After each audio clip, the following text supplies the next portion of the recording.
you don't want to miss this Bitcoin price prediction. Adam Beck, the CEO and co-founder of Blockstream, is telling you where he thinks it's going to go before the next halving. Check it out. People will say, oh, it's priced in, but I think because of the generally high volatility, rather other than the last month, it's quite hard to price in. And it also punctuates the 4-year halving cycle, or the economic cycle of Bitcoin. And historically, Bitcoin's done well. You know, within 6 or 9 months after the halving, there's been a sort of price appreciation part of the cycle. Now, this time, so what do you think is possible? Well, I think it's possible that we get to, a new all-time high, like 100,000 or more, even before the halving, simply for the reason that the last few years have been kind of a depressed market in general and in the crypto market through, a number of bankruptcies and DeFi failures. Things like that. With that, what's happening, crypto crew? Sean's coming back at you, another cryptocurrency video. Getting straight into it, taking a look at the Bitcoin price chart really quick. You see that we fell off a cliff. We've broken down from macro support, and we are below the 20 and the 200 moving average. This does seem pretty bearish. Now, looking at the wicks, this wick came down to about 24.7 back in June of 2023, and then this one came down to a low of 25.281. So technically, we are still in an uptrend, and the trend's your friend to the end, and it looks like this could just be getting ready to roll over and fall off a cliff. Keep this in mind. An update from CryptoCon. He's created a brand new Bitcoin price model based on his November 28th cycle theory predictions, and it gives the next cycle top at around 140,000, the next cycle bottom around 27,000.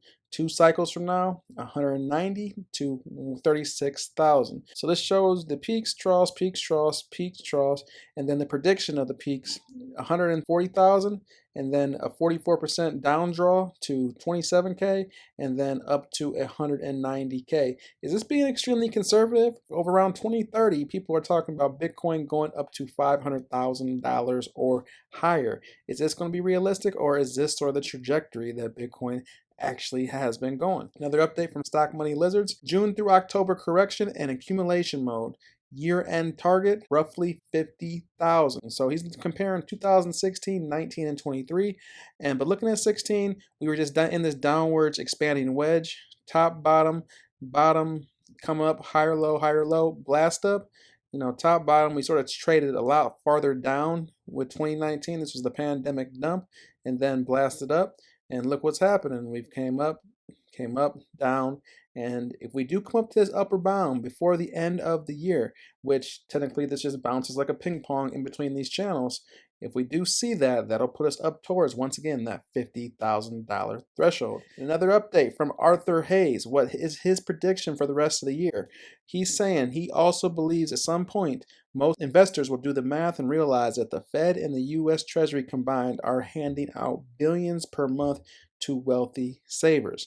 This money has to go somewhere, and some of it will flow into tech stocks and crypto. There's still a lot of cash that needs to come home in finite supply financial assets like crypto. While some think we are going to break back below the $20,000 on Bitcoin, I tend to think we spend the beginning of Q3 chopping around 25,000. So Q3, that's not the end of the year. So if we chop around 25, could we see that blast up to 50K before the end of the year? And Bitcoin came a long way. This is a presidential candidate that's running for the country of Argentina. Now, a little bit about him. Javier Milei, a libertarian candidate who has advocated for the elimination of the central bank and spoken favorably of Bitcoin. He won the primary presidential election in Argentina with a 90% vote in his favor.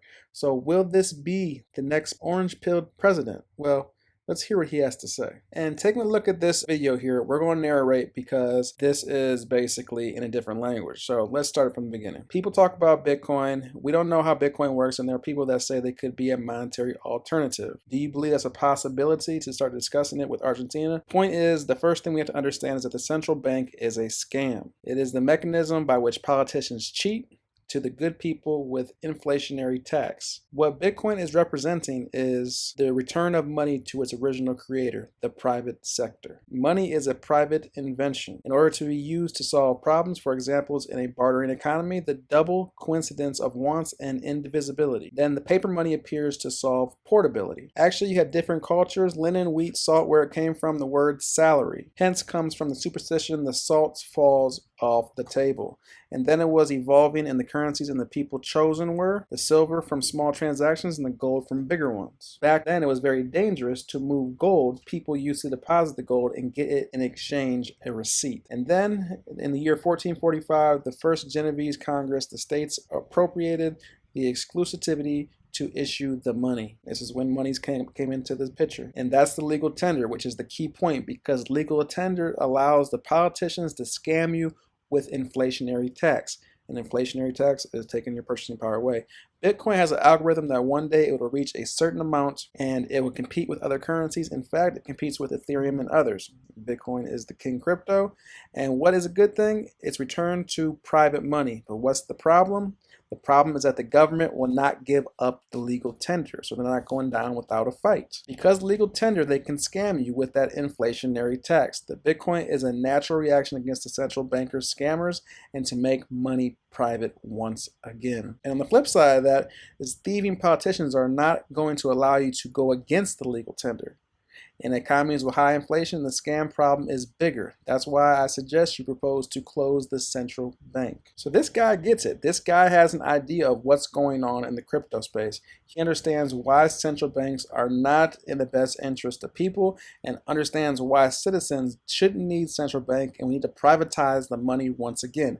That's what Bitcoin stands for, self-sovereignty. Be your own bank. Don't get that hidden tax. That hidden tax is inflation, what some people call it, because all goods and services, specifically hard assets, go up around you in nominal value.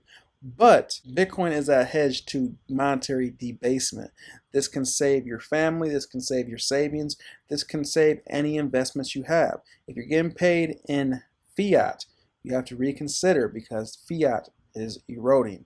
Not saying you get paid in Bitcoin, but consider saving in a different alternative, not paper money. And with that, I'm Sean with the Bitcoin Bros. You guys like this content, go ahead and smash the like button. If you haven't subscribed to the channel, go ahead and show us some love. We appreciate the support. With that, that's all I have for you today. I'm out. Look, I'll say on that subject, the people that are skeptical of Bitcoin, they don't have historical appreciation of protocols. Like they think like, well, like I even see a famous hedge fund manager saying, well, Bitcoin is something and someone will invent a better version of it one day, it'll replace it. And it's like, once people realize that, they realize, no, it's not about inventing something better.